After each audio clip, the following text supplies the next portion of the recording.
ফুচকা বানানো থেকে শুরু করে ফুচকা ভাজা এবং আলু ভর্তা এবং ফুচকা পরিবেশন সহ সবকিছু আছে একই ভিডিওতে। হ্যালো এভরিওয়ান, আসসালামু আলাইকুম। সবাই কেমন আছো? আশা করি অনেক ভালো আছো। এই তো আমি ফুচকা বানানোর জন্য প্রথমে আলু এবং ডিম সিদ্ধ বসিয়ে দিয়েছি।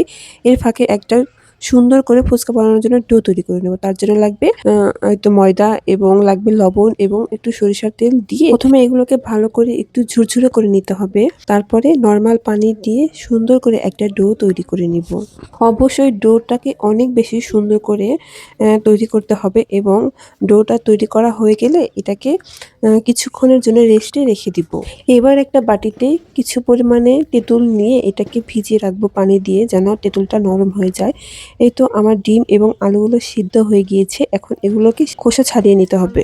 ফুচকার জন্য তো আলু ভর্তা অনেক বেশি প্রয়োজন। আলু ভর্তা ছাড়া তো ফুচকা ইনকমপ্লিট। এই তো আমি আলুগুলোকে একে একে সবগুলো খোসা ছাড়িয়ে নিলাম। এবার এগুলোকে একটু হাত দিয়ে ভেঙে নেব, যেন আলু ভর্তা করতে আমার সুবিধা হয়।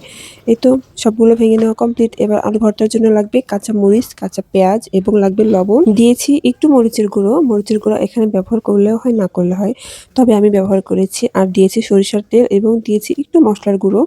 এই তো সুন্দর করে আমার আলু ভর্তা বানানো কমপ্লিট।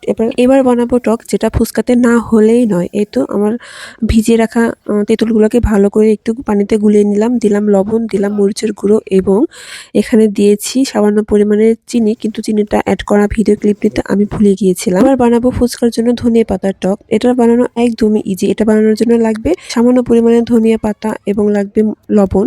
এই দুটাকে প্রথমে ভালো করে থেতো করে নিব। এবার দিব কাঁচামরিচ। কাঁচামরিচটা দিয়েছি ঝালের জন্য। ফুচকা একটু ঝাল ঝাল হলেই খেতে ভালো লাগে। এবং এখানে ব্যবহার করেছি লেবু।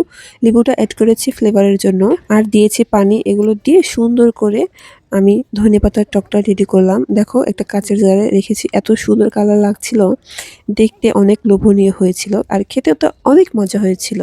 আমার মিনি কিচেনের প্রত্যেকটা রেসিপি অনেক বেশি মজা হয়, আমি অনেক বেশি এনজয় করি। এবার মেন কাজে চলে আসি। বানাবো এবার ফুচকা। আর ফুচকা বানানোর জন্য তো ডোটা আমি আগেই রেডি করে রেখেছিলাম, দিয়েছিলাম রেস্টে। এই তো এখন সুন্দর করে ডোটাকে নিয়ে দুভাগ করে নিতে হবে। একটা ভাগ আগে রুটি বানিয়ে রেখে দিব, আরেকটা ভাগ পরে রুটি বানাবো।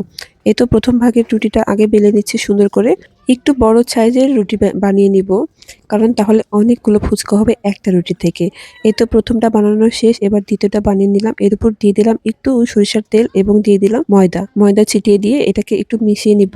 এবার যে আগে একটা রুটি বানিয়েছিলাম ওটা এর উপর দিয়ে ভালো করে বেলে নিতে হবে, আর রুটিটাকে অনেক বেশি বড় করে নিতে হবে। আমার কিন্তু ফুচকা বানানোর নতুন এক্সপিরিয়েন্স। এর আগে আমি কখনো ফুচকা বানাইনি, তবে যতটা আশা করেছিলাম তার থেকে অনেক বেশি সুন্দর হয়েছিল আমার ফুচকা বানানোটা।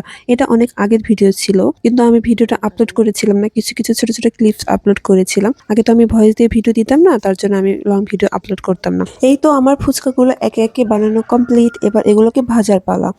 দেখো কত সুন্দর হয়েছে প্রত্যেকটা ফুচকা, দেখতে আমার অনেক বেশি ভালো লাগছিল। এই তো সবগুলোই বানানো শেষ।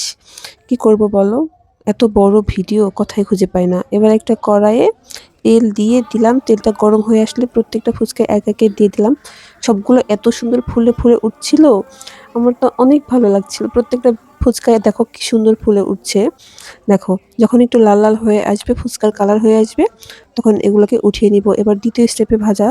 দেখো এবার আরো বেশি সুন্দর হয় সবগুলো ফুচকা। দেখো কি সুন্দর হচ্ছে। আর আমার এই কড়াইগুলো ইন্ডিয়ান কড়াই। অনেক আপু ইন্ডিয়ান জিনিস নিতে চায় আমার কাছে, কিন্তু আমি তো একটা জিনিসও সেল করি না। রান্না বান্না সবকিছুই শেষ। এবার খাই দাই পালা। দেখো, রান্না করতে তো অনেক বেশি সময় লাগে, খাইতে কিন্তু এত বেশি টাইম লাগে না। এবার ফুচকাগুলোকে একে একে ভেঙে ভেঙে পরিবেশন করে নিব। সবগুলো ফুচকা প্লেটে সাজিয়ে নিলাম। দেখো কত সুন্দর লাগছে। সাইজ ছোট হলেও কিন্তু টেস্ট কিন্তু বিশাল ছিল। হ্যাঁ, প্রত্যেকটা কি মারাত্মক টেস্ট হয়েছিল। আলু ভর্তা ভরাতে আমি ক্লিপ নিতে ভুলে গিয়েছি।